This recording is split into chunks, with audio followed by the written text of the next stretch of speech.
Sebastian is kind of a curiosity to a lot of people out there. He's been called everything from a duck to a goose to a stork.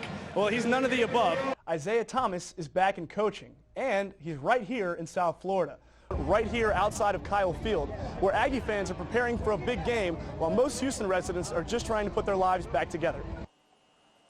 It's plastic, and it only weighs about 8 pounds. But try carrying it around in a 20-mile-per-hour wind, and it will get to you. It was all because of the McDonald's High School All-American Game festivities that were held right here on campus in the Bank United Center. This is not your grandfather's tennis tournament. Expensive jewelry, $70,000 luxury cars, beautiful weather, beautiful people, and oh yeah, tennis. It all came together between March 25th and April 5th on Key Biscayne for the Sony Ericsson Open. One step inside the Crandon Tennis Center, and you can tell this is a unique Miami spin on a tennis tournament. How do you know the Sony Ericsson is not your everyday tennis tournament? Well, check out this lounge, where patrons can enjoy top-shelf liquor and then go watch world-class tennis. Christian Lee is a Miami resident. He took some time out of watching the women's final on Saturday to peruse the collection of Mercedes-Benzes at the tournament. He says the Sony Ericsson is the best of Miami. It's great. It's the greatest place in the world to hang out for a day. I mean, seriously, you can't beat it. Laura Shen is a high school junior from Lake Mary, just north of Orlando. She was also. It's actually really cool. I've never been inside like a tennis tournament, so I think all the tents and everything, it's really neat. Shen went on to say that the tournament's presentation represents Miami. I think this definitely fits into the whole Miami scene and stereotype of Miami. Forget the tough economy. This is Miami. Markets, mortgages, and Main Street get checked at the door. At the Sony Ericsson, there is tennis to be played and, of course, money to be spent. Despite all those distractions, they did actually play tennis last weekend. 11-seed Victoria Azarenka upset the favorite Serena Williams in the women's final, and Andy Murray defeated Novak Djokovic to capture the men's title.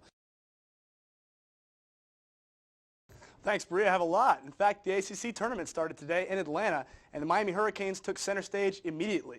The Canes played the first game of the tournament at noon, and they did so against the Virginia Tech Hokies, a team that beat them in overtime at the Bank United Center in January. So the Canes were looking for a little revenge earlier today, but Virginia Tech started off hot. Dorenzo Hudson knocks down the triple right there. You'll see more of him later. Then Tech comes back down the court and hits another one. This time it was A.D. Vasallo. That one's in. The Hokies jumped out to an early 22-8 lead. But still first half, Jack McClinton trying to bring the Canes back. Drano Max on that three. Miami pulls to within 4 at the half. Adrian Thomas is pumped. The whole team is pumped. They're only down 28-24 at half. But Virginia Tech starts out the second half just like the first. Hot as Vasallo hits another triple. He had 14 points and 8 rebounds in the game. Jimmy Graham played hard all game long. Here he gets the steal and goes coast to coast for the jam. But Virginia Tech was just too tough for the entire game. Later in the half, J.T. Thompson hustles for the rebound and throws it down hard.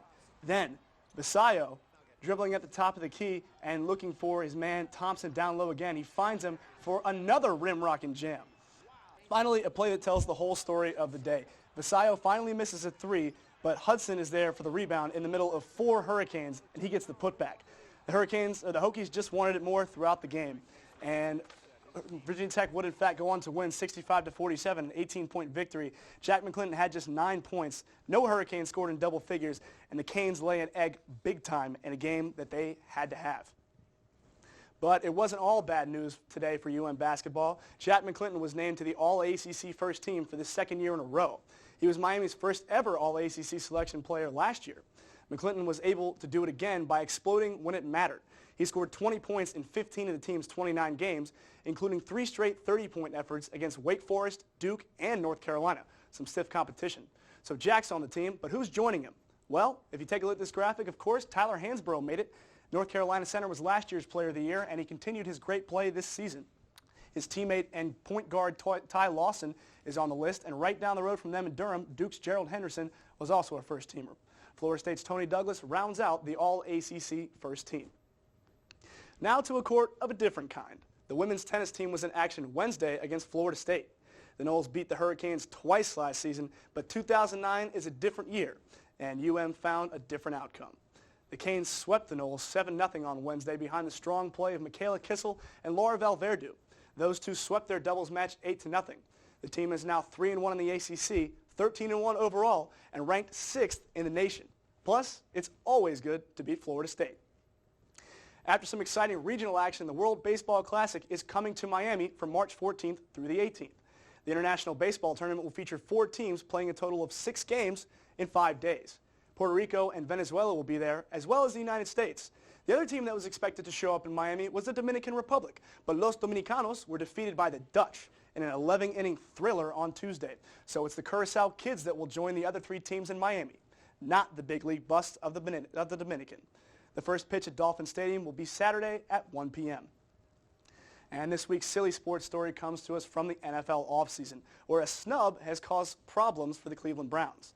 Defensive tackle Shaun Rogers is asked to be released because new head coach Eric Mangini did not say hello to him during the offseason on 2 separate occasions. Apparently the $15 million in guaranteed money that Rogers is owed by the Browns is not enough. I understand that big men need loving too, but come on, you're making $15 million. That's all for sports. Now over to Jackie Smith for a look at what's in the papers.